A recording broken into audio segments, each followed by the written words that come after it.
High বন্ধুরা, Jhuma Bengali kitchen থেকে YouTube চ্যানেলে তোমাদের সকলকে স্বাগত জানাই। আজ তোমাদের কাছে শেয়ার করতে চলেছি বেঁচে থাকা অল্প স্বল্প সব রকমের সবজি দিয়ে একটা আমিষ চচ্চড়ি বানাবো। দেখো, আমি এখানে একটা করলা ছিল এইভাবে কেটে নিয়েছি, আর একটা ক্যাপসিকাম ছিল, ক্যাপসিকামটাও ছোটো ছোটো টুকরো করে কেটে নিয়েছি, আর নিয়েছি অল্প একটু মূলো ছিল, মূলোটাও কেটে নিয়েছি, আর অর্ধেকটা ছিল বেগুন, আর দিয়েছি একটা আলু ও ফুলকপির ডাঁটি। দেখো, ফুলকপির ডাঁটিও আমি দিয়েছি। এই সব দিয়ে আমি একটা মাছের তেল দিয়ে, এই যে আগের দিনের ভেজে রাখা ফ্রিজের মধ্যে রাখা ছিল, এখন এই মাছের তেল দিয়ে একটা চচ্চড়ি বানাবো। রেসিপি ভালো লাগলে বন্ধুরা দয়া করে একটি লাইক দিয়ে পুরো ভিডিওটি দেখার অনুরোধ রইল।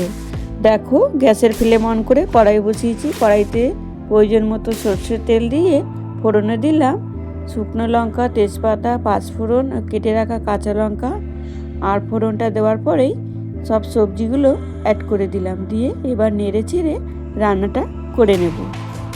আজকের আমার এই রান্নায় কিন্তু আদা রসুন পেঁয়াজ কিছুই পড়বে না, খুব শর্টকাট, খুব তাড়াতাড়ি রান্নাটা হয়ে যায়। দেখো, 2 থেকে 3 মিনিট নেড়ে চেড়ে ভেজে নিলাম সব সবজিগুলো। এখন লবণ, হলুদ, জিরে গুঁড়ো দিয়ে এবার মশলাটা বেশ ভালোভাবে কষিয়ে নেব। 1 থেকে 1.5 মিনিট মশলাটা কষিয়ে নিয়ে আমি জল অ্যাড করে দেব। মশলাটা দেখো কষানো হয়ে গেছে, আর এই সময় 1 গ্লাস মতো জল অ্যাড করে দিয়ে বেশ ভালোভাবে নেড়ে চেড়ে রান্নাটা করে নেব। মাছের তেল দিয়ে চচ্চড়ি তো অনেকেই অনেক রকমভাবে বানিয়ে খেয়েছো, তবে বন্ধুরা এইভাবে একদিন আমার মতো রান্না করে দেখো, খেতে কিন্তু খুবই অসাধারণ লাগে। দেখো, ঝোলও শুকিয়ে গেছে আর সবজিও সিদ্ধ হয়ে গেছে।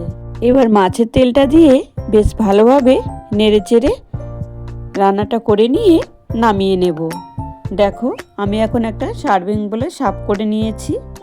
রেসিপি ভালো লাগলে বন্ধুরা একটি লাইক, কমেন্ট, শেয়ার করতে ভুলো না। আর যদি কোনো নতুন বন্ধু হয়ে থেকো তাহলে বলবো আমার ছোট্ট চ্যানেলটিকে একটি সাবস্ক্রাইব করে পাশে থাকার অনুরোধ রইল। তাহলে আজকের ভিডিও এখানেই শেষ করলাম, ফিরে আসছি নতুন কোনো রেসিপি নিয়ে। এখন সকলে সুস্থ থেকো, ভালো থেকো, আর এতক্ষণ সময় তোমরা আমার পাশে থেকে পুরো ভিডিওটা দেখার জন্য তোমাদেরকে অসংখ্য ধন্যবাদ। বাই।